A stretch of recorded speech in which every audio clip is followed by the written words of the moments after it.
So hello everybody and welcome to the AI Futures Tech Talk with NAVC and NIWC. Today they're going to be talking about introduction to shipboard networks, control systems, and cybersecurity and all the awesome technology that they work on. But before I let them take it away, we're going to talk a little bit about the AI Futures program. So if you're new to AI Futures, you've never been on one of these events with us, we are a DoD-funded program that is working to get students or recent graduates into civilian careers within the DoD.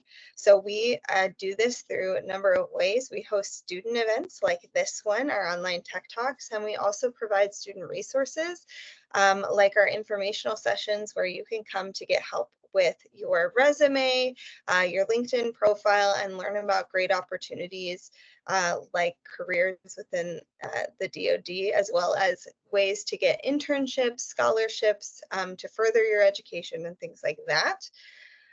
So we work all across the country with tons of different bases all across the Army, Navy, Air Force, Marine Corps, and SpaceX. So we, as you can see, we have coast-to-coast openings. So we work directly with direct hiring authorities at these different locations to help get your resume in front of them so that you have a better opportunity of being hired into one of these positions. So to be able to do that, we ask that you sign up for one of our informational sessions.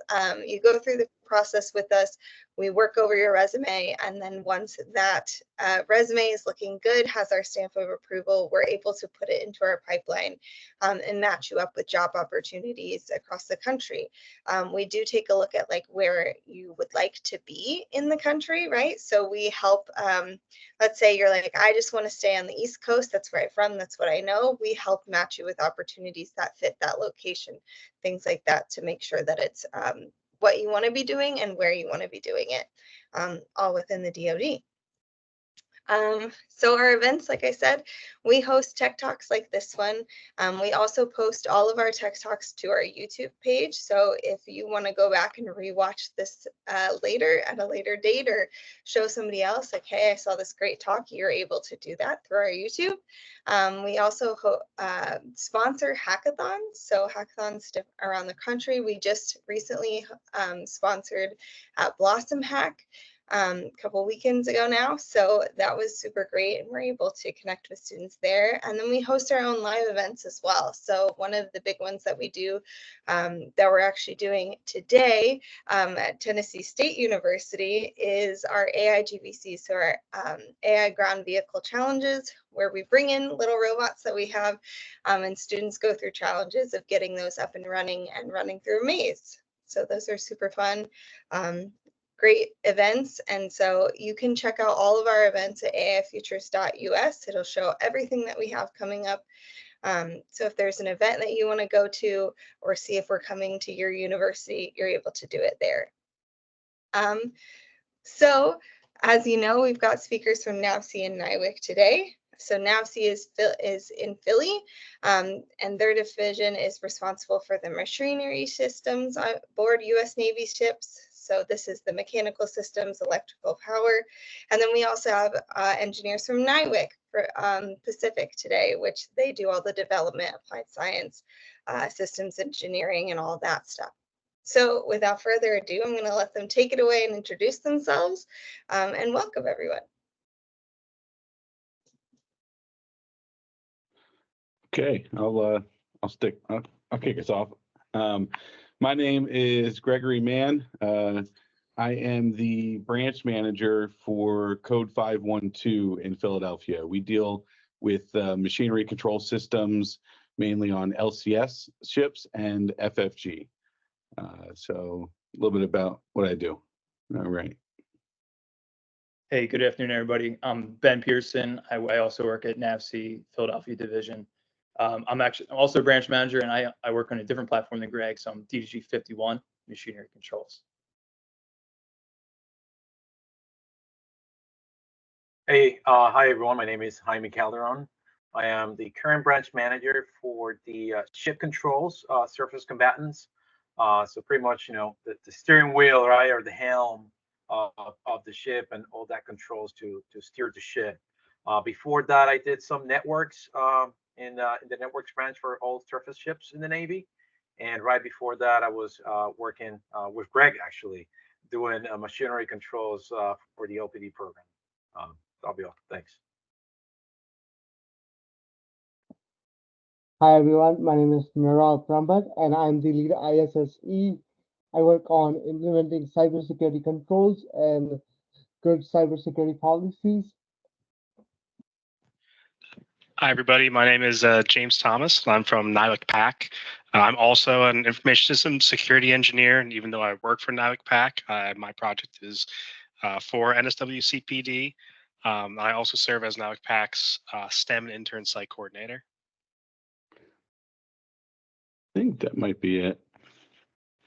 I know, not sure if anybody else is having an issue with the mic, but I think that's everybody that we have that has a mic right now.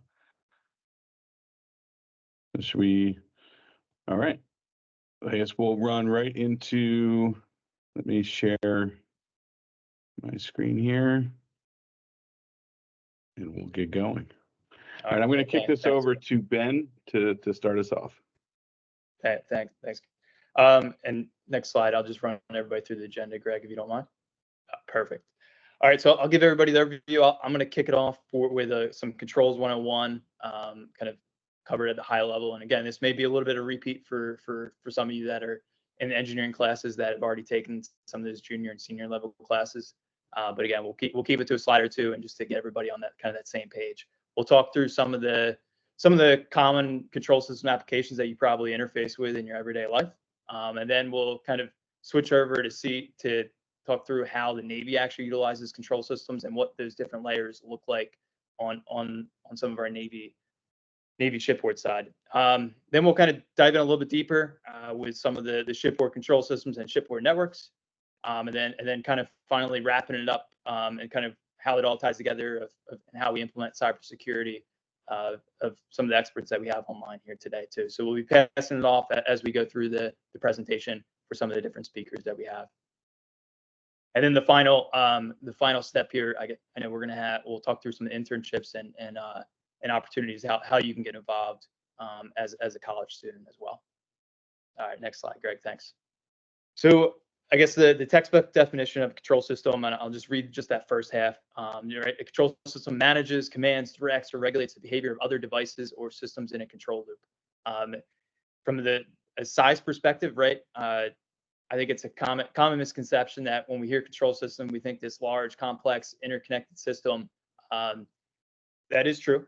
However, it also is true that it can be a very simple system with one or two different devices, right? So, and things that we operate in our everyday lives that most people just take for granted. So that's something I really wanted to kind of point out, and we'll talk through some of those examples as we go through this slide for the controls 101 piece. Some of the other pieces of a control system, right within that actual definition of keywords, the commands, directs, devices, right? Those are all key pieces that I like to kind of highlight as we walk through this. The two different types that we'll cover of a control loop. First, the open loop control, right? So some of the simpler part where a control action, it's really independent of a process variable. It's not looking for any status or feedback. And again, I'm going to use the common example of having your HVAC, your temperature control. So that's where if you turn off your thermostat, your HVAC unit wouldn't get any feedback at all. And then you've got the closed loop control system. So that's where it's a little bit more, right, maybe a smart thermostat is what the example that we can utilize there. That's where your thermostat itself would actually be monitoring the feedback of the HVAC unit itself, right? It'd be looking for the status of the fan, the blower, what stage the fan was at, similar things like that, right? Again, both of those are probably things that you've interfaced with in your everyday life that you don't even realize. All right, so we want to touch on, I guess, some of the common common industries that control systems are in. And again, this is almost just scratching the surface. So right, the automotive, right? And probably the most common that everybody has, your car is a control system. All the cars have, typically most modern cars rather, right, have all the have a control unit right below the dash that does all the functions of helping you drive and provide all the information to you as a driver, not only keep you safe, but also from an operational perspective as well. Aviation, airplanes, marine systems, which we're here to talk about today. The building automation from security lighting, HVAC, what we just talked about before. Again, all those control systems. Medical technologies, manufacturing, right, that goes down to processing plants, anything from material to food. The communication and IT systems, which again kind of touches on a little bit what we're talking about today with the network side as well. And then electric generation distribution, which is probably one of the even the larger ones that I should probably put up the top of this list, is right a large power plant, complex electrical distribution that we have in our everyday lives. And then that last one, again, more tied to the DoD and the weapon systems as well. Very large player in the industrial control. All right, next slide, Greg. All right. So I'm going to kind of cover. This is actually Greg, if you don't mind just clicking one more. It looks like half that may be missing. Apologize. All right, we'll talk through it anyway. All right, so this is there it is. The common dashboard of our, this is my Honda Accord 2021 car dash, right? Everybody, very similar to what most cars look like. Again, some different displays for each car, and all have their own flavor. But the kind of the overall theory remains the same. So we're going to use this as our example for the control system.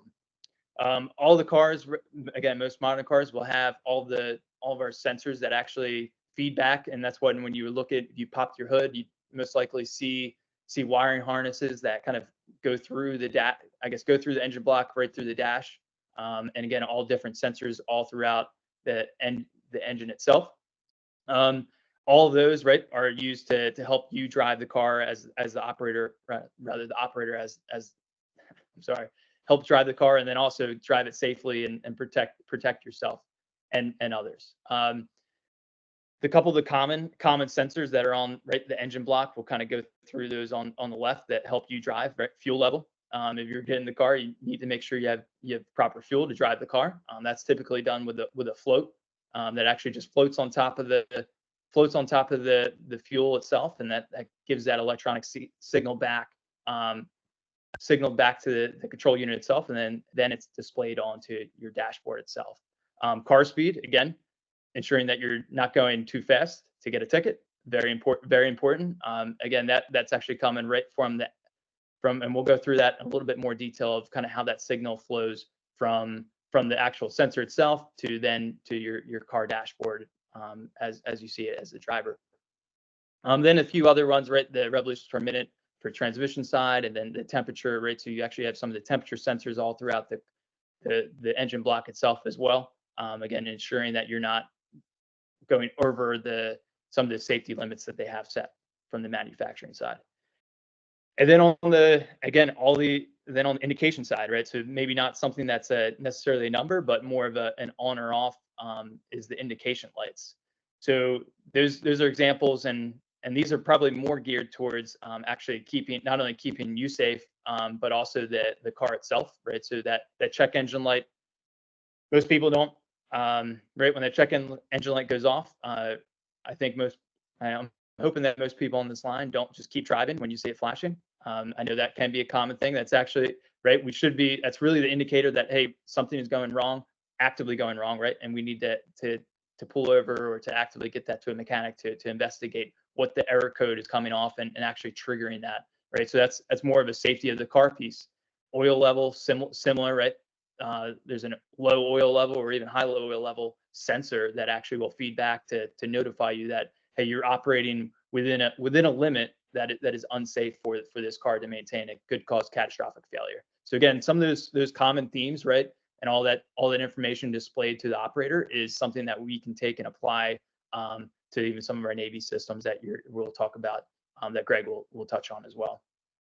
And then the kind of the safety aspect of it as well. So, right, we talked about some of the operational. We talked about some of the pieces that keep the car safe, keep the car well maintained within operational parameters, but also the safety of yourself and how you're driving. So the seatbelt status, that's actually, right, that's a sensor within your seatbelt itself, or sometimes even a weight sensor within the car, within the actual seat, depending on the year, make, and model, that actually will trigger and give you the indication that that seatbelt is or is not actually enabled there.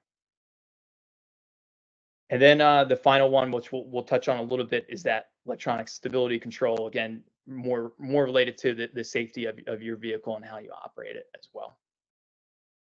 All right, Greg, next slide. Okay, so just wanted to, I guess dive in a little bit further into kind of how that speed sensor goes from the sensor itself to that dash, right, that you see. And again, this is a typical setup. So I guess even that lower picture is the kind of a zoomed up view of your car axle, and you kind of see the car rotor itself. Right, it's actually taking the rotations per minute and a magnetic pickup that typically is outputted right to the electronic control unit. And then from that electronic control unit can be broadcasted right to the car dashboard itself, so that you as the driver can decide to slow down, to speed up based off of that feedback itself. But again, just a typical setup of what we see for speed sensors.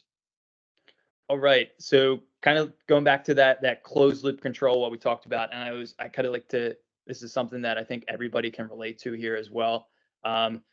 So we're going to use cruise control as our example. Back to the car, right? So I'm the driver. I'm going to want to go 55 miles per hour going down the highway, right? I want to maintain that. So I plug that right in within my steering wheel control. And that's going to go to that electronic controller, right, saying that we want to maintain 55 miles per hour. The controller then decides based off of the speed sensor of how fast we're going, or to whether to open how much to open the throttle unit, and therefore, right, throttle the engine itself to actually control the speed, right.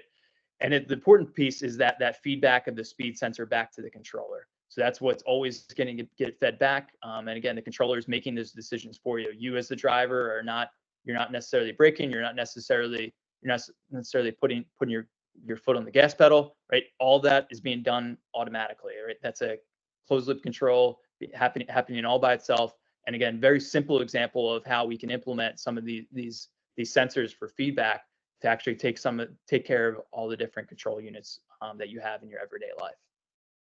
All right, so now I'm going to take we'll take the same example, and then we'll just add an additional sensor. And again, just to show you how we can kind of tie everything together, right? So most of the modern day cars that you may be driving have adaptive cruise control. So that's that laser, that radar camera that's actually typically mounted on the front, right? That measures the distance from the car that you're approaching, and it keeps that safe. So that's an additional. Now it's going to be an additional input into that controller, right? So I've now set my 55 miles per hour into that controller, which is my desired speed as an input.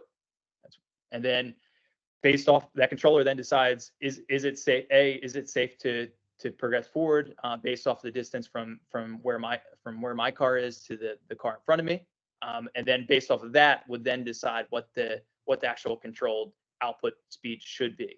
So again, very, very cool how you can add different sensors as to kind of different control perspectives as well. But again, we always like to use this cruise control as our prime example.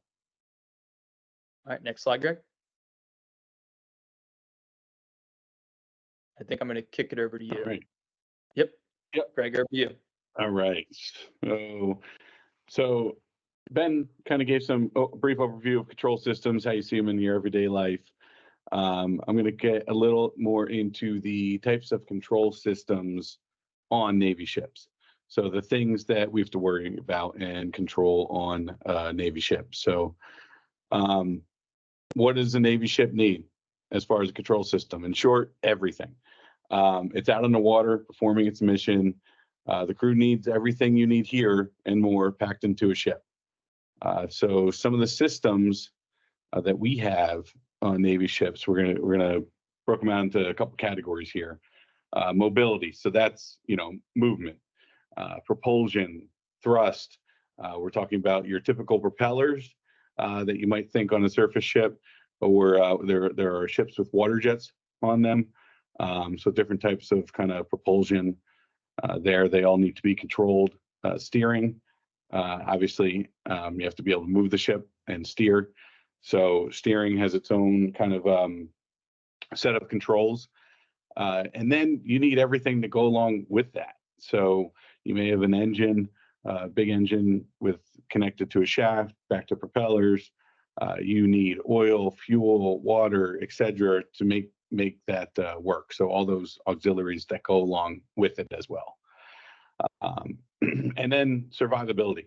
So when you're out in the water, you can't just call up the fire department or ambulance when you're at sea. You need life support systems, fire suppression, firefighting. It's one of the biggest things that we need to make sure is kind of always continually working. You got to be able to assess and manage those pieces while out at sea.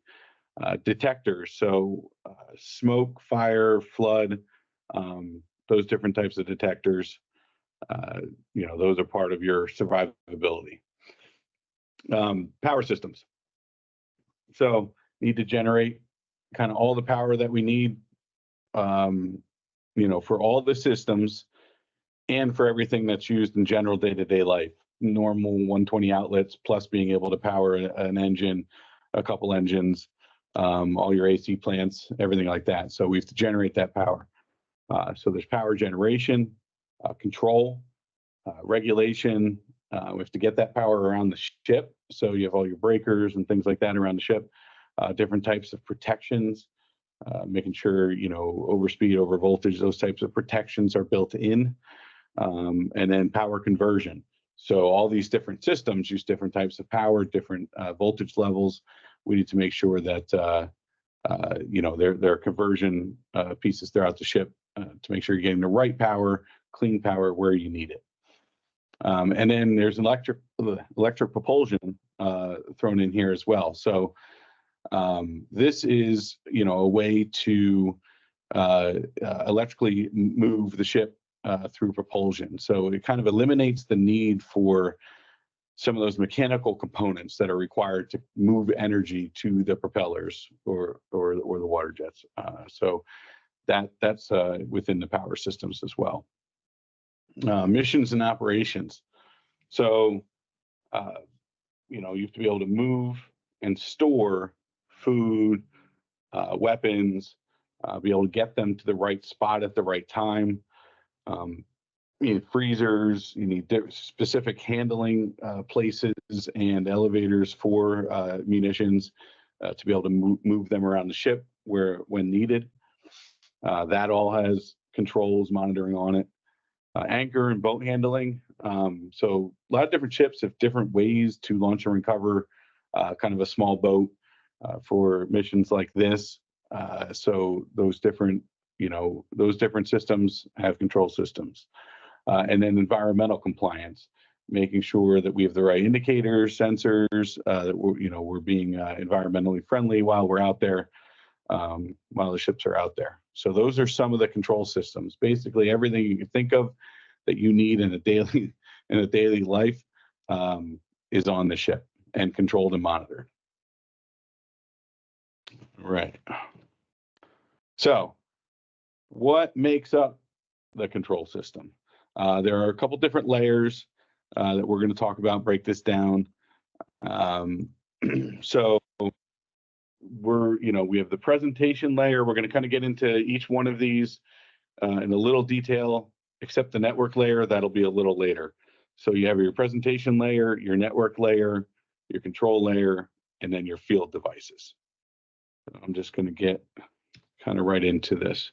So the presentation layer, that's what you're probably used to seeing on a day-to-day basis when you're looking at a control system. So what does the operator see? How is the information given to the operator? What they see. So we're talking about monitoring the plant, command and control to the equipment, situational awareness for the operator, alarms, different applications. So you can have different types of loggers that exist in here, basic information for the operator. So what do they need to see? How do they need to see it?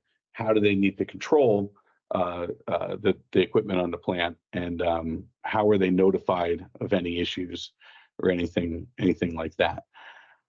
This last point here about control functionality, that is a very important piece. So being able to shift control functionality throughout the ship. So you need to have redundancy.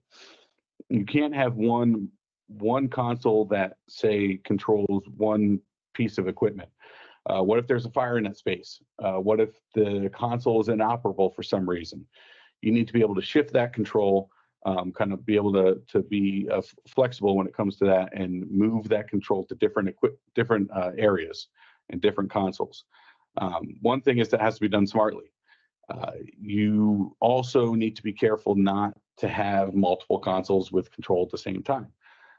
So that has to be done smartly. That's one of the things, that is debated, talked about how that's done, user level, console level, and how that control can be shifted throughout the shift. But you got to make sure that that's done smartly, so you don't have multiple control pieces at the same time. So that's kind of that presentation layer, basically what the operator sees when they're looking at monitoring and controlling the plant. So this is kind of an example here of what a setup might look like. On the left, you can see kind of an example of what a setup might look like on the bridge. So you see there are multiple chairs, multiple screens. It allows the operator to get multiple views into the plant based on what they're looking at. So there's a screen here with that red arrow dedicated to the supervisory system. So what's going on in the plant? They may need to know how many engines are online, how many engines are available, how many generators are available, kind of what the plant status is. And then the green arrow is pointing to a navigation screen. So you need to know where you're going. What does it look like out there? What does your radar say? That gives the operator an ability to see and plan navigation. Then you have your engine order telegraph. So that's there to be able to send orders for different speed commands. So that kind of works with, again, having the operator have the correct information. How many engines are online? How fast can I go? Where am I navigating to? Am I in restricted waters? Do I need to go slower? What's around me? All that information there is able to kind of give the operator, that big picture. And then Jaime mentioned the helm earlier. In this example, it's a physical wheel, which is basically an interface to the control system for steering. So you can be able to set your heading through a physical wheel. So on the right, we have a graphical representation of a kind of machinery plant of a control system there. So you may have pipes running down levels across different areas throughout the ship. That doesn't necessarily need to be depicted here. The operator needs to know this valve connects to this valve through this pipe, and it's teed off here, and how all that works. This generator is connected through these breakers. Here are my status of my breakers. It's a graphical representation of the system. It's not a one-for-one layout of the system. But they need to understand where those connections are, what devices they connect to. Now, I will tell you, this is kind of an art and a science in developing these screens. There are lots of studies that are done. You see two pictures here. One is a gray background, one is a black background. So that's part of that. What does that look like? What's easier on the eyes? How does the operator interact and read these symbols? So it's a, like I said, it is an art. You want to have all the information there. You need to have what's the status of the valve, what is the name of the valve. You might want that on the screen. You don't want to put too much information on the screen. because then it's just a lot of unnecessary information. You may not be able to make informed decisions. So where are the graphics positioned? Does it flow left to right? Is it going to flow like it does on a ship? Where are the consoles located? Do you want it to mimic how the flow exists actually on a ship, or do you want to mimic kind of a left to right read, how people normally, read here? So those are some of the things that go into this.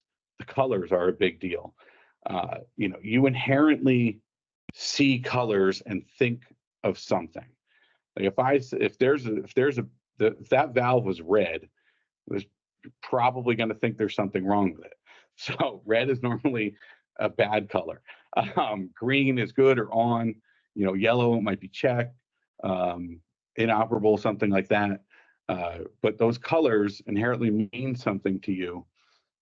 So you want to make the colors also mean something to the operator, and kind of keep those meanings aligned. So green's open, red, there's an alarm, things like that.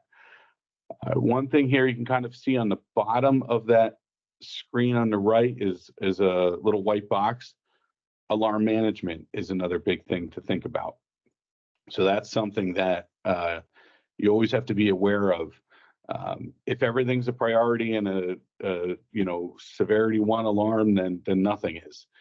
So if the operator sees a bunch of alarms coming through and they're all at the top of the list, you don't get the right priorities. So that's something to think about when you're designing, maintaining a control system, is alarm management. And then where to put the box too. Again, here it's at the bottom. How is that aligned? Does it blink? What are the colors? So a lot of different things that go into the design of a screen. All right. So next one. So we're jumping to the control layer. Like I said, we'll talk about the network layer a little bit later. But that's essentially passing information throughout the ship. On the control layer, we're talking about I/O, input/output cards, controllers. So this is kind of like the heart of the control system. Normally your I/O cards, your controllers are contained within what's called data acquisition units. So there'll be enclosures throughout the ship. You don't want everything in one spot. Again, I kind of talked a little bit about redundancy. If 2 controllers are in the exact same spot and there's a fire in that space, you lose both of them. So think about where they exist throughout the ship. They need to talk to each other. There could be a control network that's just dedicated for this control layer, so these different DAUs can talk to each other. Inside of these enclosures, you're going to have things like I/O cards. So analog input, analog output, digital input, digital output, different types of communication cards. There may be specialty cards. There are some cards that deal with like firefighting signals. You might need some quicker response, some safety cards, things like that that may exist within these DAUs. So that's your I/O, where you're bringing in all of your information and sending out all of your data. And then you have your controllers. Those are the things that process the data. So they're taking in all the information, running the logic. That's kind of that's your real heart of the system. So those controllers are what's running the plant. There are redundant controllers. They talk to each other, making sure everything's good, as far as that's concerned. And then, we'll talk about cybersecurity later on, but that's all built into all these layers. That's got to be thought about from the start, from the get-go, and then everything that's done, with these control systems. All right. So different types of controllers. So there are basically 2 main types of controllers that the Navy works with here: PLCs and VMEs. So your PLC cards, sorry about that. Your PLC cards, so that you know, you have essentially power supply, some I/O cards, a backplane, your processor, things like that. PLC, you end up with a specific manufacturer for the cards. So Rockwell, Siemens are some of the big players. They make the cards. They only work with each other. You're not going to have a Rockwell analog input card with a Siemens processor. So they work with each other. Good thing is the manufacturer makes sure that they all work together. And they're largely used throughout the world. So a lot of large companies use PLCs. There's a large pool of users. That leads to a large pool of tools, utilities, troubleshooting techniques, different guides, things like that. So, you know, at the end of the day, there are pluses and minuses to each one of these systems. You know, these things are widely used.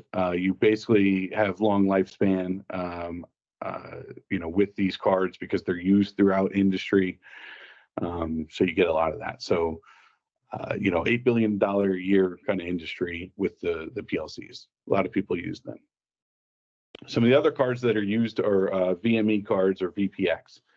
So the way to think about that is that's more of a set of rules and requirements to communicate through the backplane.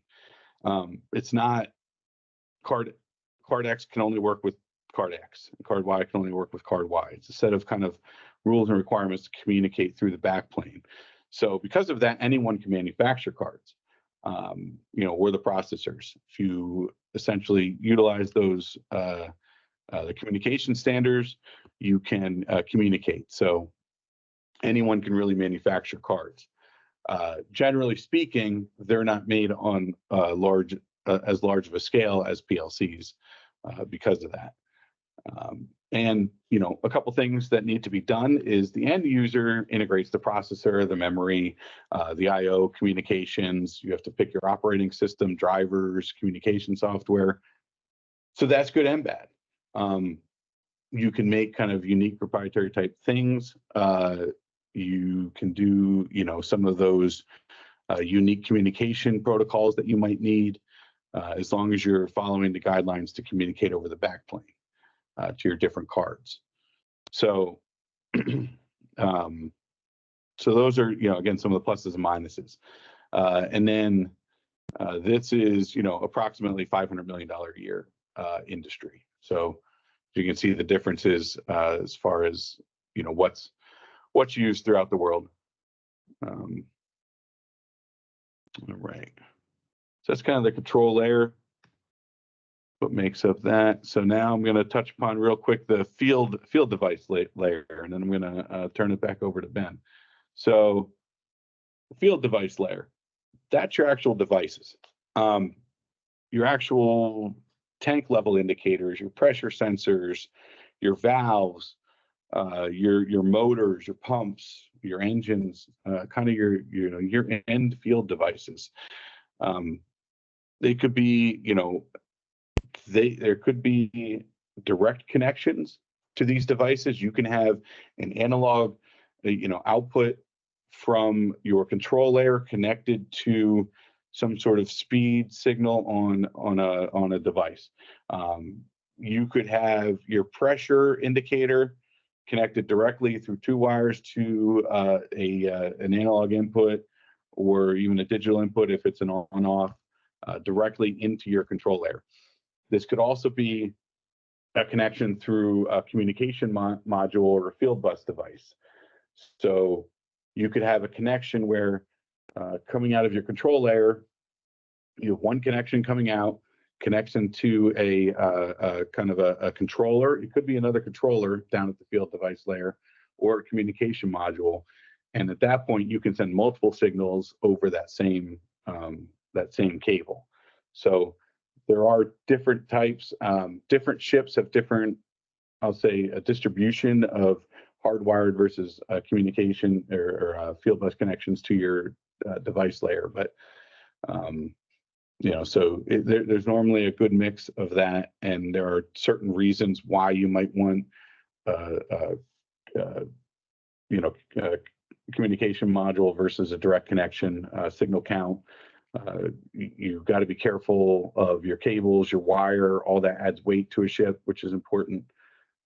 So multiple reasons. Plus it could just be, we have these valves, they have this connection, you need to connect to it this way.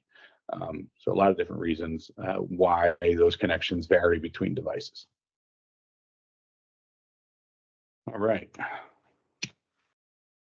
I'm gonna turn this back over to Ben. All right, thanks, Greg. So I'm going to go over a little bit, I guess, more of a graph of actually the number of field devices on our Navy ships, and really kind of the trend of how fast our control systems are growing. So I guess on the y-axis, we've got the number of signals of field devices, what Greg just kind of covered right at the end, closest to the actual machinery itself. And then on the x-axis, you have the different ship classes. On the kind of the left-hand side, FFG-7 being one of one of our older ship classes, and then as you kind of work our way to the right, as you see, we're starting to the first, I guess, even around 30 years ago, we were averaging around 5,000 signals per ship, and then as we trend upwards towards the newer ship classes of CVN 78 and DG 1000, we're upwards closer to the 35,000. So again, just to kind of show you how fast this is more of an exponential curve of how fast some of these systems are growing, and the level of automation that's required on each of these pieces as well. All right, Greg, you can next slide. All right. So the left-hand side, we've just got a general picture of a DG-51 class destroyer. So again, just for those that don't have some of the background, this is actually one of the most common service ships that we have in the fleet. I think we're right about 70 total right now, and still building as we speak. So again, these are all over the world. And then on the right-hand side, I wanted to kind of show you the inside view of that, right? And that's that HMI layer that Greg touched on from the Navy side on the actual destroyer itself. So that's actually a gas turbine technician. And and he's monitoring the propulsion auxiliary control console, what we call it. So it's almost actually a four display unit from an HMI perspective, that actually they're able to kind of simultaneously monitor for alarms, system health, and actually do some of the common control, command and control as well. Again, and just tying it all together, right? Even in Philadelphia, one of the things that really drives me, and we actually developed that software that the sailors interfacing with every day. So not only from the field device and the design from all the control layers, the network side, but even that side that that dashboard that the sailors are constantly using to control and monitor the system. So it's a really fulfilling job and career as well. All right, next slide, Greg. All right, so I wanted to kind of cover what the future may look like for a control system. I actually saw a few comments in the chat that I may touch on this later. So this doesn't look like anything special, this ship, the picture itself, but it's actually just more of a concept design for our large unmanned surface combatant. So again, you can kind of get a take of the unmanned piece is the key word there, right? That, as you can imagine, that's going to put another layer of how critical it is for some of our control systems to operate, not only to be reliable, right, to not have that human interface there, but also, again, be resilient, and then also ensure that we're collecting enough data, so potentially even increasing the number of signals. So this is just some of again, these are still in concept and design. So this is some of the things that we're going to need the next generation and our future to kind of help us with as we develop. All right, on that, I'm going to turn it over to Jaime for our networks portion. All right, perfect. So, hi everyone. Hopefully Ryan Brenner can join me. I know he was having some issues with the connection earlier today. So we're going to go to the next slide. So we're going to be talking about how we're able to connect all of this equipment, right? All these control systems. Obviously, they're going to need a network. So before we go into, the actual networks that we utilize in the ship, we want to define what network is for those of you who are not familiar with, the normal network, right? But by definition, It's pretty much an infrastructure, right, that joins together any number of computers, devices. You guys are probably used to, hey, the network on your cell phone, right, or the network for your computer at home, or for things like, for that matter, right?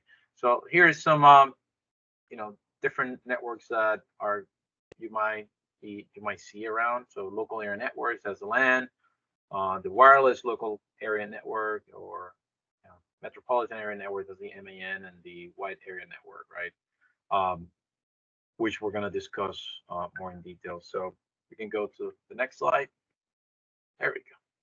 So Shipboard, so network, right? That's the physical connection, that pretty much the physical network that connects all the different systems on the ship, right? So that when you send, something's happening on a sensor out there, right? That's connected to part of the control systems, right? And sends that message out there so that the operator could see what's happening, right? There are more than one network on a ship, right? It has multiple network, some more critical than others, and without going in that much detail of the actual network themselves within the ship. Hey, Ryan, are you? I'm sure you're online, so you can take over the next slide. Sure. Can you hear me okay? Yep, loud and clear. Okay. Okay. All right. So, sorry, give me 1 second. I'm having like as Jaime said, I'm having. Oh, that's better. Sorry, I was having an echo there. I'm good. Sorry, had some technical difficulty. Might have been the network performance here. So, any case, my name is Ryan Brenner. I work in our mission critical network, HM&E network branch, kind of serve as a technical lead over a number of platforms throughout the Navy. But in any case, just going to go through kind of the basics here with respect to, as Jaime introduced there, just the basic concepts of just the network in general. I'm sure everybody on the phone call and this Teams event has had some experience either directly or indirectly with a network. Obviously, we're all on a Teams call that's going over a network right now. So we're just going to be talking a bit about the commonality and differences between different types of network. Ultimately, a network is a system that provides a communication infrastructure for some systems that require it, right? So the network has to be designed around the needs of those systems that are communicating over it, right? Just like anything.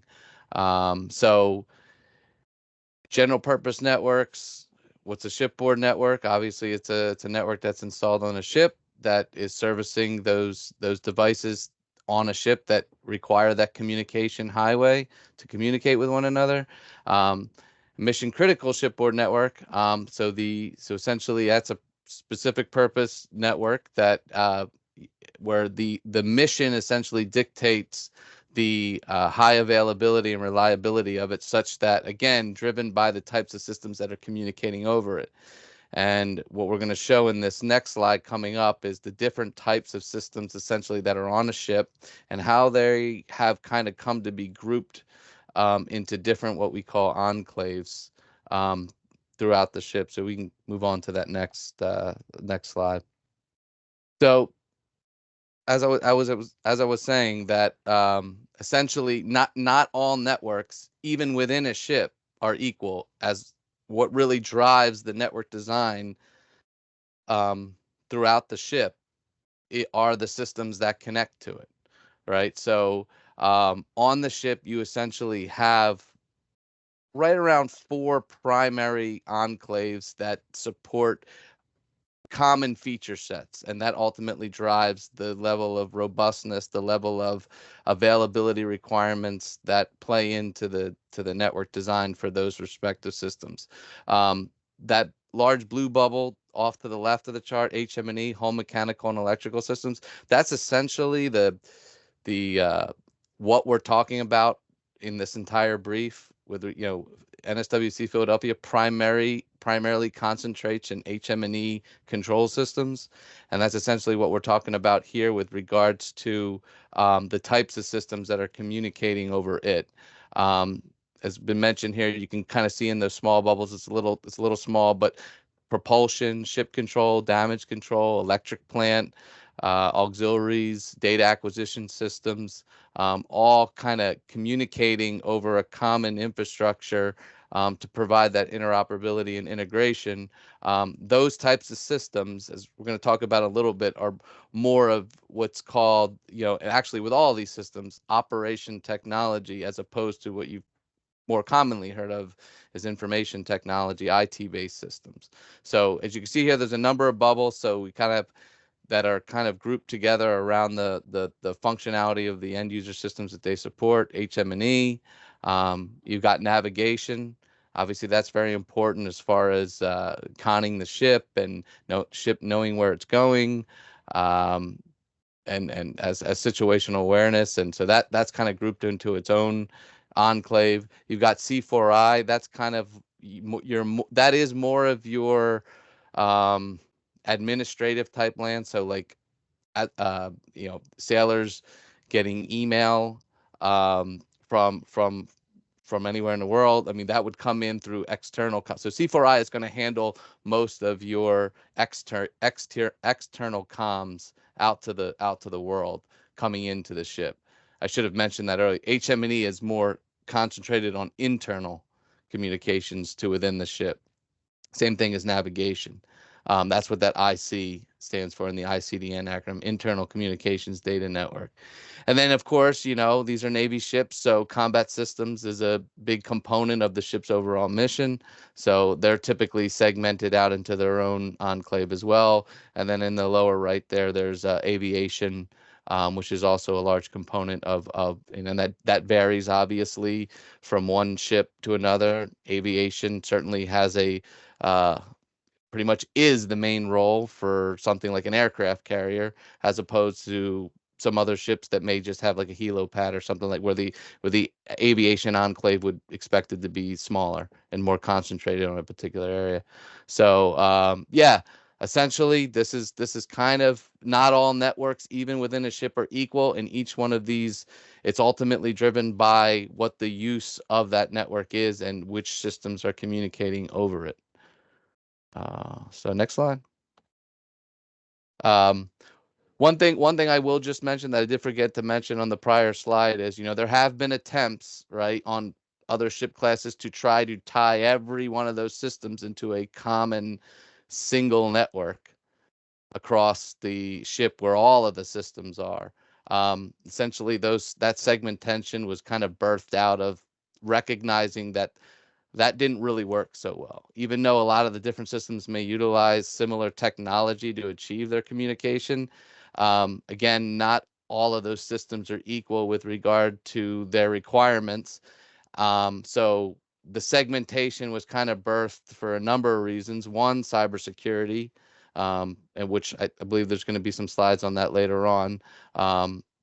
Not putting all your eggs in one basket is great from that perspective.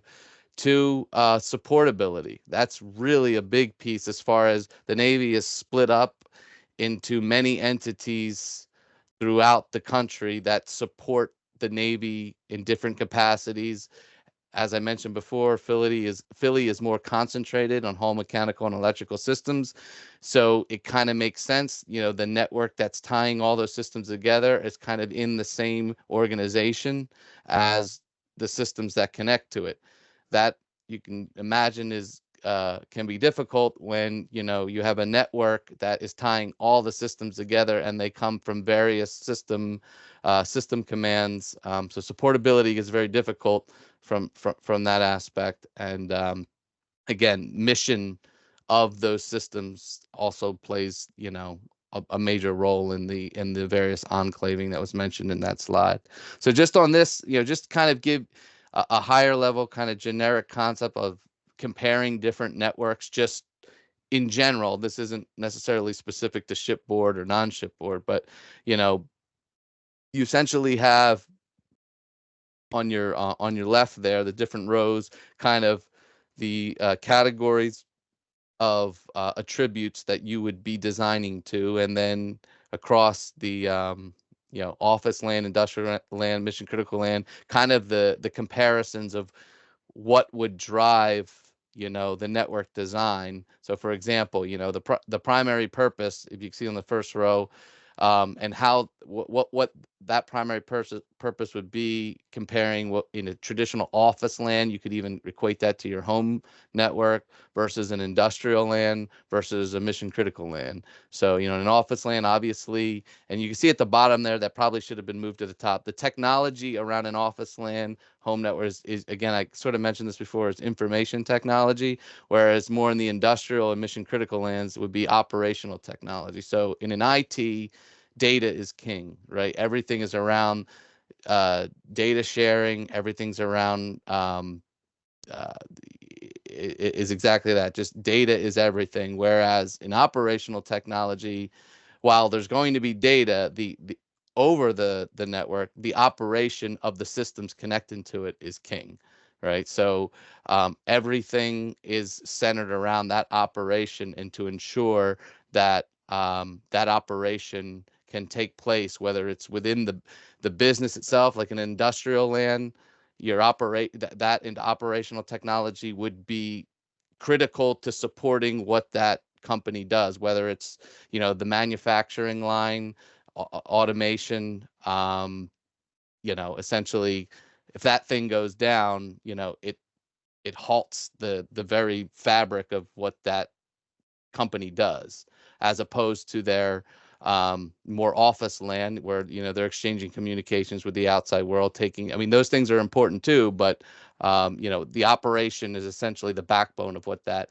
and relating that to the mission critical lands on a ship, as we've mentioned, steering the ship, propelling the ship, generating power on the ship. Obviously, those things are necessary for the ship to perform its mission. So again, that's there's a lot of kind of commonality there between mission critical land and for a more in a commercial base, it's the industrial lands. There's more alignment there. We share a lot of alignment with mission critical networks on a ship to your industrial networks out there as well. One of the biggest piece there that also plays into this is service life, right? So we're designing for and implementing products that are going to go and play a part as an infrastructure and be out there for 20, 30, maybe even 40 years from the time they get installed. As you can imagine, leveraging commercial off-the-shelf technology, these days you're lucky if you get 5 to 7 years out of it. So and a lot of these, you see this a lot. A lot of times you install something on a ship, and by the time that ship could become operational, with all the things that have to go into place to building a ship, it may be obsolete by the time the ship becomes operational. And now you're in a constant cycle of doing technology refreshes, which again creates more, it's a lot of effort, a lot of time, a lot of money going into that. So we typically align ourselves with companies and manufacturers out there that maintain long supportability of their products, and that's where there's a lot of commonality with the industrial world. So, utilities markets, the things, you'll kind of all take for granted, but operate on a network. So, your utilities deliver power to your house. Same sort of thing. When they lay in that infrastructure, they don't want to be upgrading it every 5 to 7 years. They want it to last 15 years minimum, if not longer. So there's a market out there for companies to produce products that are in line with that type of supportability. And that's kind of who we as the Navy also like to align ourselves with as well, because we have a very common support requirement, in the Navy. So supportability, cabling types, essentially bottom line, what the environment we install our equipment in, the type of systems that are communicating over it with regards to mission critical to be able to perform the mission, and the supportability essentially drive more rigid requirements in that aspect, even though they're sharing a lot of commonality with the technology that you've become accustomed to in your house or in the office. It's more the designing around the specific environment that this equipment's going to be installed in that really drives the more stringent needs in these type of areas that are mentioned in this slide. Next slide. So this is just kind of just a quick idea, kind of pulling it all together, what I was just describing in that last slide. All these different aspects ultimately funnel into create what will ultimately become the design of any particular mission critical network on a given platform. You establish the foundation of the overall network design, you set the bounds for the network design, and this is essentially the main categories: environmental requirements, infrastructure requirements, host requirements, technical standards, and lessons learned lifecycle all kind of funnel into the output of what any given ship class or ship specific design may be for the network. Next slide. Oh, there we go. And this just same sort of thing. This just elaborates within each one of those areas the specific attributes that would fall in line with those key areas. Again, host requirements, for example, in the blue puzzle piece at the bottom, you're talking about performance type attributes, what's latency, throughput, timing, failover requirements, protocols that are being used, installation locations, connectivity, interoperability, infrastructure requirements. What's the availability of the system got to be, environmental requirements. That's a key thing as far as, we're installing these equipment into harsh environments. They got to be able to withstand temperature, shock, vibration. Again, at the end of the day, right, these ships are being designed to operate during wartime. So there's a lot of those more stringent requirements as far as construction, build, reliability than, your average off-the-shelf, network switch. And then technical standards, right? We also, at the same time, we may have unique requirements in the operation and it's performing in, there still is a desire to maintain commonality with the standards, open source standards, because that just allows us to be able to leverage, commercial off-the-shelf equipment. It's sort of a balance between one, meeting the unique requirements of the environments we're installing these networks in, but at the same time, also trying to be as common with industry standards as possible, and try to find that balance of both. Next slide.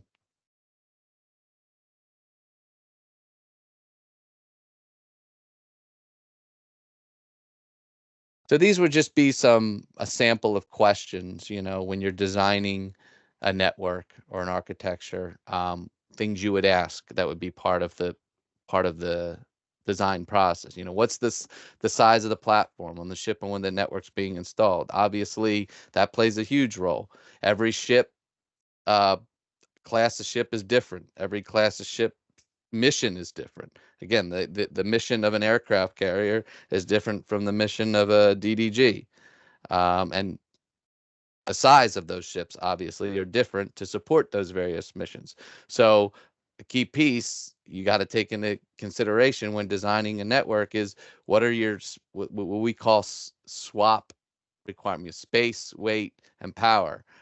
That's always going to play a role in every single design you do. Hey, I may have the best design and the best component in the world, but if I can't fit it onto the ship, it doesn't do anybody any good. So that's obviously kind of a key piece. You always got to keep in mind. How many hosts are on the system? How many ports do I need to make available? Do these hosts need to be dual home, single home to the network? Where are they located? And that's essentially going to drive my topology for the ship and where I place the various key pieces of the network throughout the ship. What type of hosts are they? Are they copper, cabling? Are they using fiber cabling? What connection speeds are they required?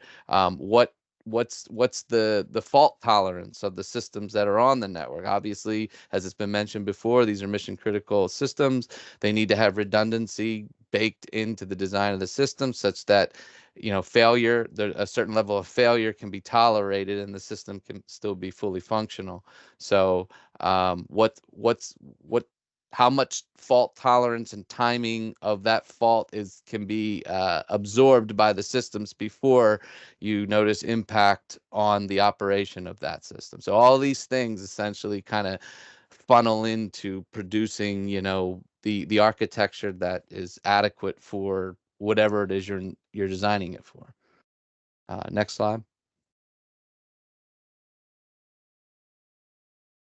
So here's just some basic, these aren't specific to Shipboard, but just basic. If you took a Networks 101 course, they would explain things like this, or basic network topologies, bus topologies, where you have a common shared cable bus and hosts, tapped into that. That's essentially kind of an older, outdated topology. But, as I mentioned, these ships were designed many years ago and are still operational today. You still find some of these topologies out in the Navy today, and hence need to be still supported.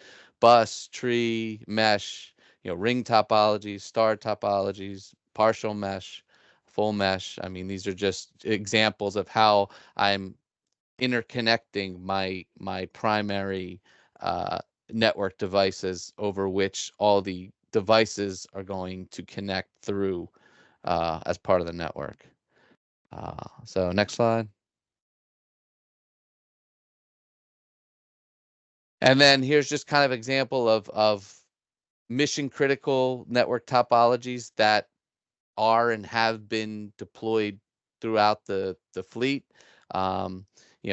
Single tier, so tier being, a dual tier would essentially be kind of your core switches in the blue there in that center picture, and then you have your edge devices. So your edges would be where all the hosts connect into, where they're given access into the network, and then the edges would all aggregate and link up to a core backbone, and that would essentially, kind of drive, that. So single tier, single backbone would essentially be where both the edge and core functionality is kind of combined in a single device.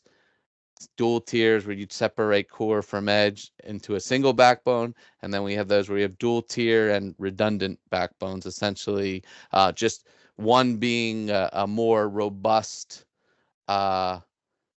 increment than the next, going from left to right there. And again, right now you may just say, well, why don't we just dual tier redundant backbone everywhere? Well, again, cost and needs and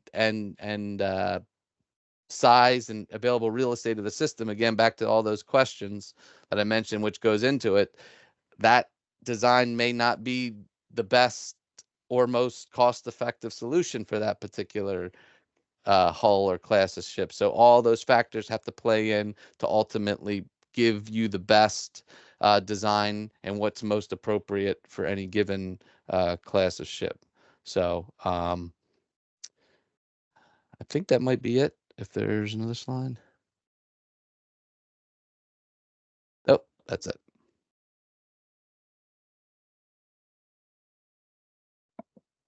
Hi guys, I'm gonna take Naval here. So I'm the ISSE. We will talk about cybersecurity. Next slide, please.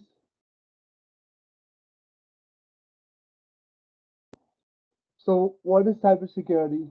A common definition is protecting all the computers and stuff. In the Navy, we are softwares or HMIs and our networks. Some of the common threats that we can face is ransomware, malware, and phishing attacks. Ransomware can occur in two ways. Its primary job is to encrypt all data, and we do have something called data at rest, for our protection. Sometime when the user is trying to log in and authenticate themselves, if they fail a couple of times, the system will automatically encrypt every single file, and then they won't be able to use their software or even their asset at that point. So we do have some tools and keys that can unlock their data.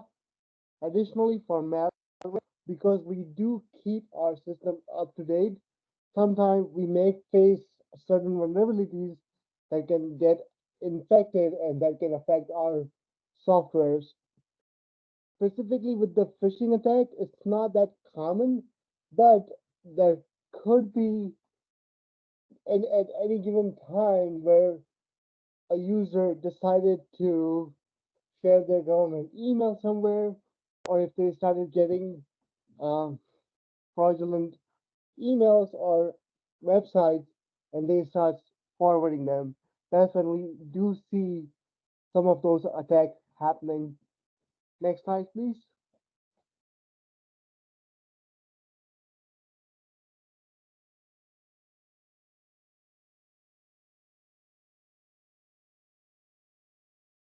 As far as the as an ISSE, we are responsible for conducting assessment on RMF guidelines, uh, managing access control of who has the access, people are coming in for insider threats and stuff. Additionally, implementing new guidelines, security controls using NIST, DISA. They all provide us guidelines on how to secure our computers, how to maintain certain vulnerabilities, including CISA. And additionally, we do create firewalls, group policies, access control, and responding to security incident, which also creates a backup implementation plan, business continuity, and conducting pen testing on our internal network just to see what is a most common vulnerability that can be exploited very quickly in compared to which would take more time. Anything that's super critical, we prioritize them, we fix them, and we get them up and running. To monitor the network, we have something called quarterly scans where we scan every single asset, we monitor our network, we analyze them, and after that, we create a poem plan of action milestone where we fix those issues at very given time. So sometimes we would be asked to fix those problems in 30 days, whereas it would be like immediately. So it would depend on how big the risk is and what's the cost of it. Next slide, please.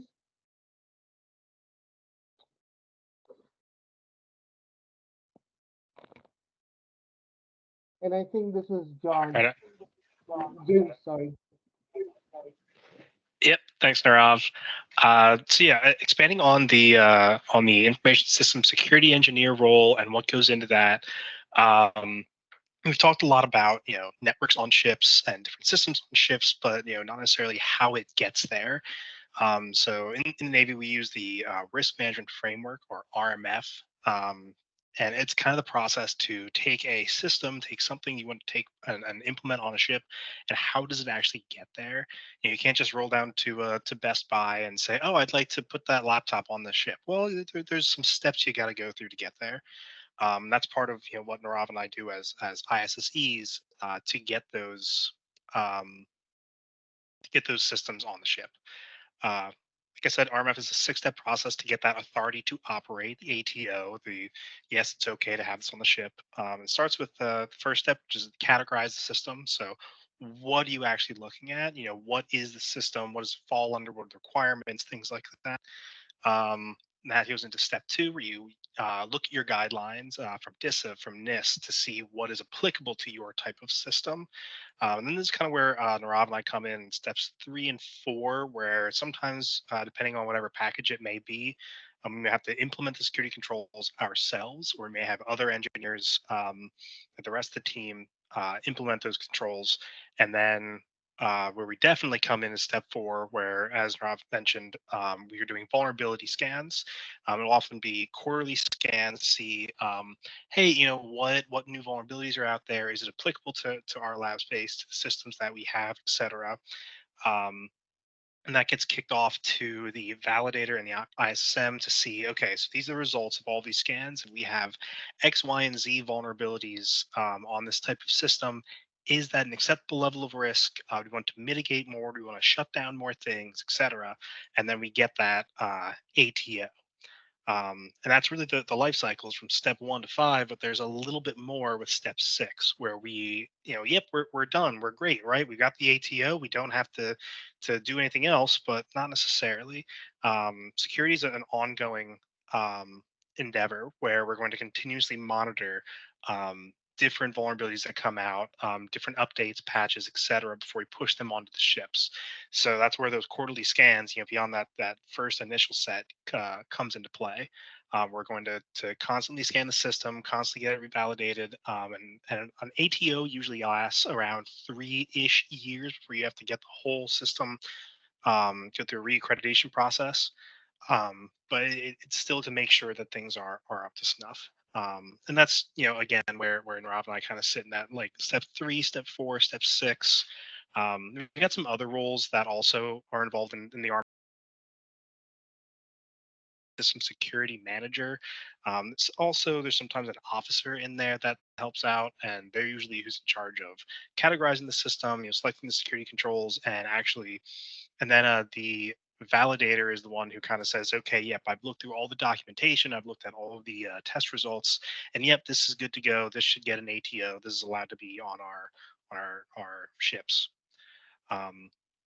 At a glance is RMF. This is kind of the security aspect that people don't talk about, the more policy procedure-esque stuff, but I find it really interesting because in the ISC role, you not only get to know, okay, what's the process to get all of this on a ship, but then I need to know how these things work. I'm definitely not a master of networks like the rest of the folks on here talking to you today, but I still have to have an awareness of how those things work, to know how to scan them, and what the purpose is for them to be on the ship. Next slide, please.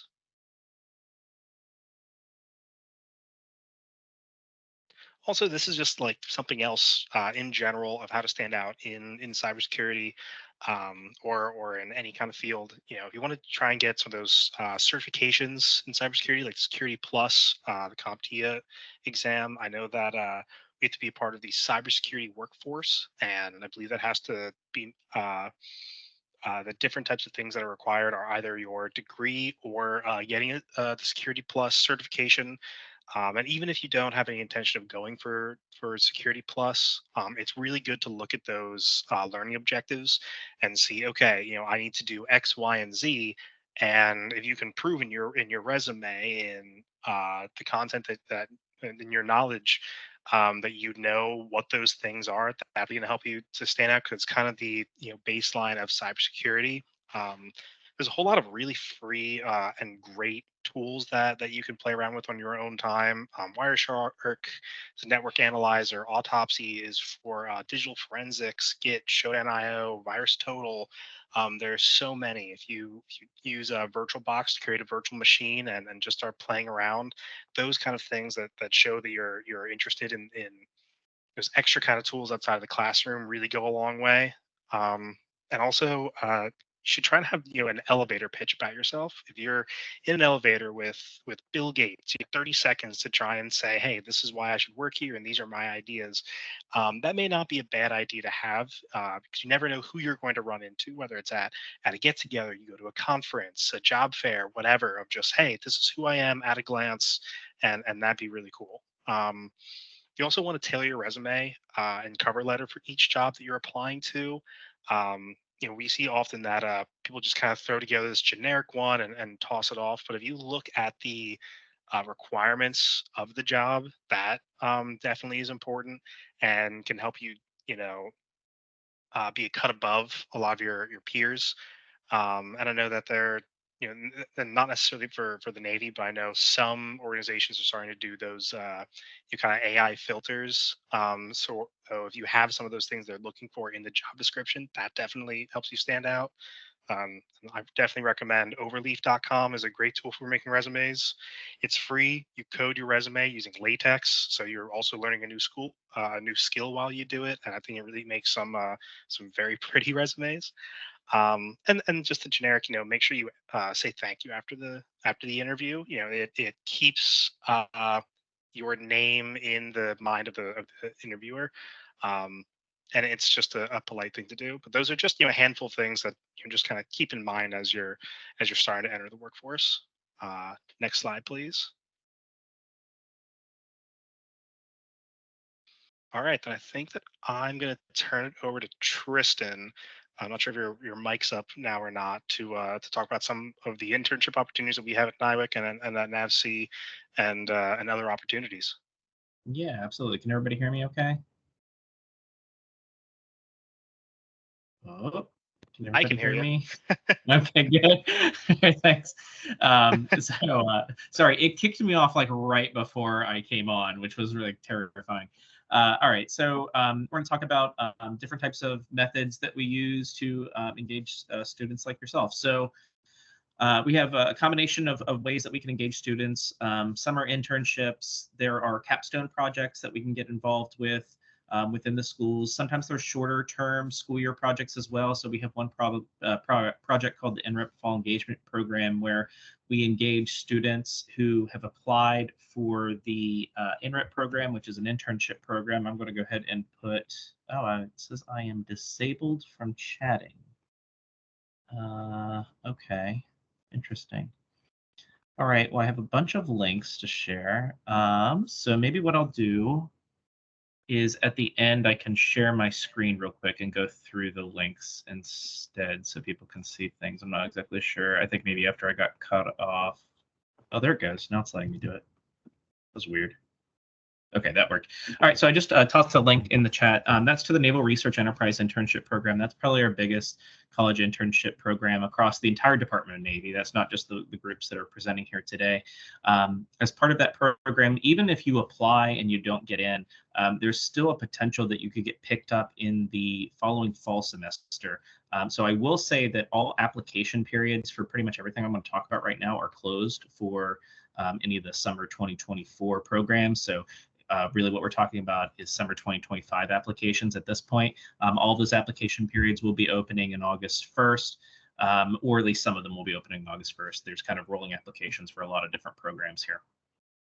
And then we also do co-ops and scholarships. I'm going to talk through all of that kind of stuff. We'll get to the next slide.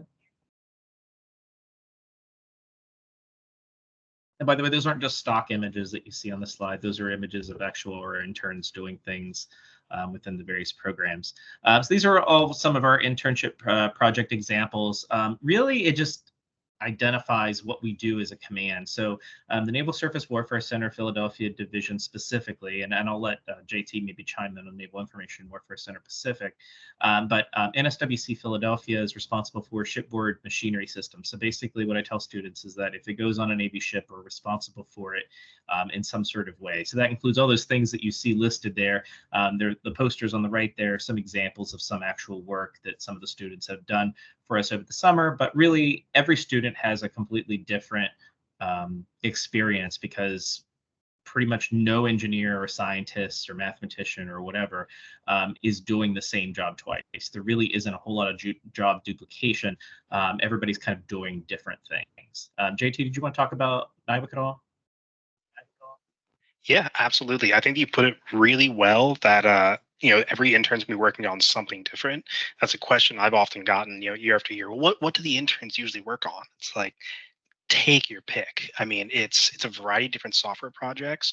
We've had interns supporting RMF projects. I think this year we've had 10 different projects-ish, working on anything from hands-on networking projects to, yeah, developing software from start to finish, or supporting one of our existing internal tools.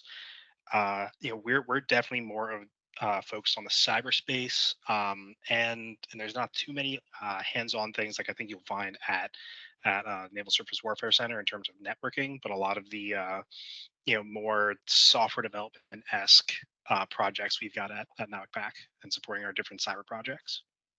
Yeah, great. And I'll also mention, like, this presentation was about controls, network, cybersecurity systems, but we do a lot more than that also within Naval Surface Warfare Center Philadelphia Division. I'm a mechanical and aerospace engineer by trade, so I understood most of this kind of a little bit, but that isn't what I have done day to day and what I kind of typically do. So basically what I tell students is if it goes inside of a Navy ship, we do something with it. So that's a lot more than just the control systems and cybersecurity systems and networking. Next slide.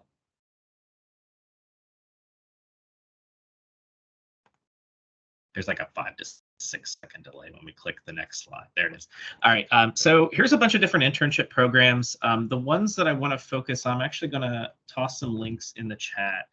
So that first one up there, the Naval Research Enterprise Internship Program, that's our college internship program. That's probably one of the biggest programs. The second one there is actually a high school internship program. After that is the Veterans to Energy Careers Program. So if you're a Navy veteran, actually can just be a DoD veteran. You don't have to be a Navy veteran. Let me try to get the link to that real quick, and I'll share that also in the chat. So that's to the Navy veteran program, or sorry, the DoD veteran program. And then there's also a DCAIP, a DoD College Acquisition Internship Program. All of these programs, those are ones that I know that we directly hire from into our organization. That last one there, or the next to last one, DoD Cyber Scholarship Program, I just looked it up and the website is dead. So I'm a little bit curious if they've killed that program now. I know it kind of had maybe mixed success a little bit, but I did find a NIWC one that I didn't know existed. So if you're from an HBCU or a minority serving institution, there is a student internship program for cyber and data science that exists. I don't know if you know anything about that, JT. Put you on the hot seat. I don't have any information on that, but I can definitely find more information and send it after the fact. Okay, so it does exist, apparently. And then the other ones that I wanted to highlight is the Smart Scholarship Program. Toss a link in for that. That's a really great opportunity. We've had a lot of students go through the Smart Scholarship Program. It's essentially a full ride scholarship, tuition, books, all that kind of stuff. For every year that you take that scholarship, you pay back for a year in service to the Department of Defense. So there is a work for service aspect of or work for scholarship aspect of that program. But the students, they tend to work with us over the summer, sometimes as a co-op as well, but they'll come into the organization and work with us temporarily on times that they have available, and then go back to their schools. And so we have this kind of back and forth with them while they're in that Smart Scholarship Program. That isn't the only scholarship program that exists, especially for those in cybersecurity. So there's the DoD Cyber Service Academy program, which is a cyber scholarship program, as well as the Narav's got it, the Cyber Scholarship for Service program that I was just getting ready to type in. So that should be the link for the Cyber Corps Scholarship for Service program. Yeah, good catch, Narav. So those are two really good cybersecurity specific programs within the Department of Navy. Again, if you're an HBCU or minority serving institution, there's a lot of opportunities at that link that I just tossed in the chat. And then just for general things going on, internships, fellowships, apprenticeships, opportunities for recent graduates, scholarship programs, things like that. There's a bunch of links here on the DoD page as well as USA Jobs. USA Jobs is the general portal for pretty much everything federal government jobs. So I've mentioned the USA Jobs link a couple times in the chat if you're following along with that. Part of the reason why I'm sending people over there is because anytime we have a job posting or job availability, it gets posted on USA Jobs. And that's true for every federal position. It goes through that USA Jobs portal. So there's a lot of content that's just always kind of churning on there. And I believe that you can sign up on USA Jobs for specific keywords or specific labs and things like that, and sign up for reminders. So if you're interested in something specific, you can go kind of pull that thread a little bit. One person asked, how does the co-op do work? I've heard about it when I got these events, and I'm curious about it. Yeah. So co-ops are tossed in with our working groups, essentially. So I will say that for us to do a co-op, we have to have a working relationship, a cooperative agreement relationship with that institution. If just because we don't have a current agreement doesn't mean that we can't establish one. So that's something you can kind of like reach out and ask about if you're interested in trying to work to establish a co-op relationship with our organizations to do a co-op. But students come in. We do have some universities that actually require co-ops as part of their program, and so we regularly have a kind of a churn of co-ops that are working with us. They get tossed into the work. So essentially any of the work that any of the scientists or engineers or cybersecurity specialists or whatever they're doing, they get tossed into that work on a day-to-day basis. Next slide. That's it. Okay. So that top email address that will go to me and any of the other people at the Naval Surface Warfare Center Philadelphia Division, specifically, so the controls and networkings brief, as well as that first half of that cybersecurity brief. If you got any questions, feel free to reach out to that inbox, and I will distribute your questions or thoughts accordingly. And then JT's email's at the bottom there, and he's with the Naval Information Warfare Center. Awesome. Thank you so much, Tristan. Thank you, everybody else, for this talk. That was wonderful. I learned a lot of myself about how the Navy boats operates. That was very cool. We are going to, let me see if there are any questions that got posted in the chat. And if anybody else has any additional questions, you can go ahead and post them now. I think you got to Tristan. Yeah, go ahead. I believe there's only two or three questions that weren't answered in the chat. I can go over and say those out loud if you want me to. Yeah, that would be great. Okay, so there was a question I asked, in what ways do you envision AI reshaping education and lifelong learning, and what steps should be taken to prepare current and future generations for an AI-driven world?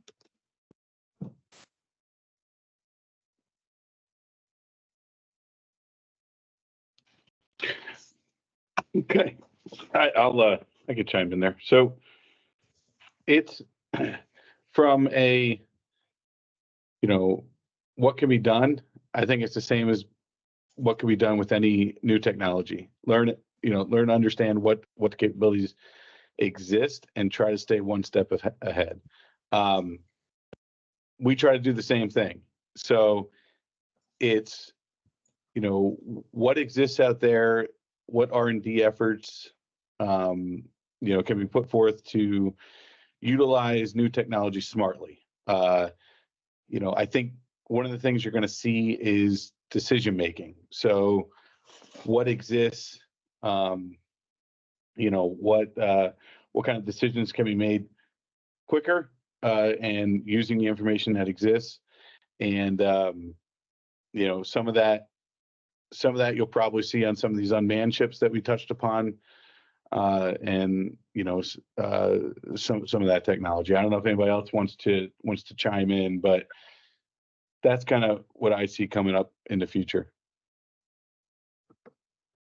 Okay. Second question would be, how are you evaluating AI-controlled cybersecurity appliances or software during events and tracking anomalies that may introduce false indicators of adverse effects in real time? Would it be fair to say you have immediate failover to put back the system, the human element, to continue, contain, study, and remediate the immediate threat?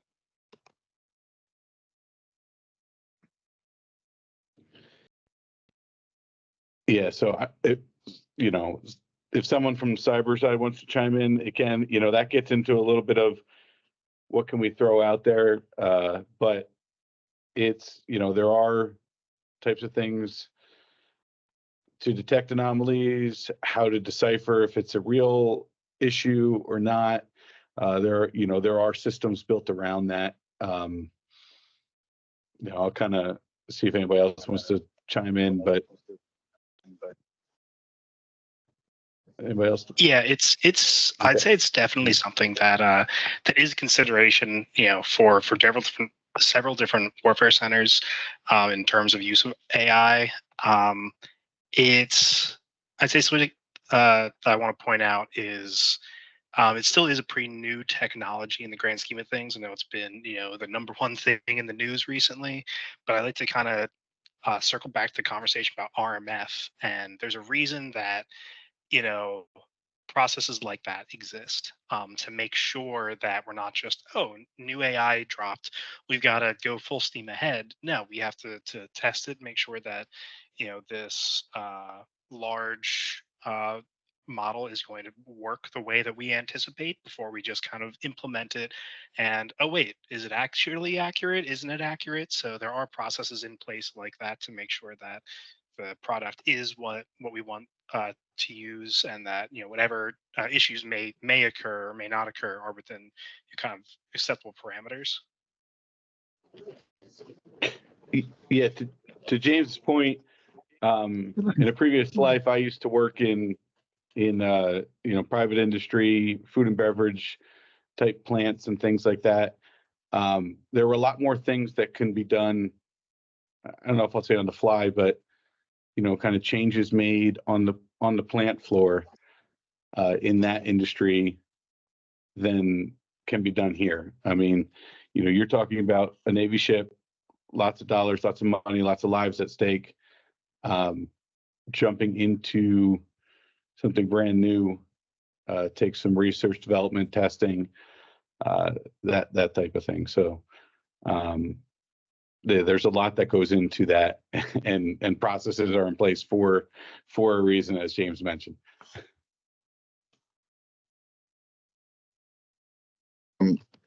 There's one or two other questions that we saw. Is there an opening for R&D on hybrid mechanical electrical propulsion systems? Yeah, I covered this a little bit in the chat.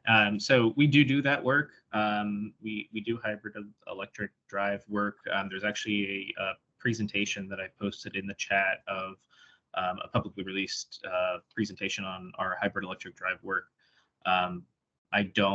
It really kind of depends on, if they need support at that time. I don't know of every single job posting and availability within the organization. We have an organization of about 2,800 people doing 2,800 different jobs. So there's only so much that we have. Yes, I just posted reposted the video that I sent out. Yeah. That was the issue. I didn't hear what you said at first. But yeah, I think the only last questions, I think Tristan is good at getting these, or yeah, so he going ahead answering. So I just want to thank everybody at NIWC and NIWC for being here today, for giving this talk. This was really informative, and also all those internship and opportunities as well. That's exactly what this program is here for, so that was really great. If anybody has any additional questions, either for the AI Futures team or for anybody who here was on the call today, you can always send those over at outreach at aifutures.us, and we'll be able to pass any questions along or answer them to the best of our ability. I know I saw my Calendly link got posted in chat, as well as up on the screen should be the QR code to reach Markham. So those are for our informational sessions. You can schedule it with us through Calendly. In these sessions, as I mentioned at the beginning of this call, we'll go over your resume to get it ready federally. We'll also go over your LinkedIn profile, because that is something that a lot of hiring authorities look at. And we'll also touch on USA jobs, as well as internships and scholarships and things like that as well. So you can either schedule with Markham. He is on the East Coast time and has availability more in the morning for that. And then I am on Pacific Standard Time. So mine are going to be later in the day for East Coast folks, or in the afternoon if you're on Pacific time. So lots of opportunities to meet with us. I want to thank everybody for joining today. And yeah, have a great day. Thank you all.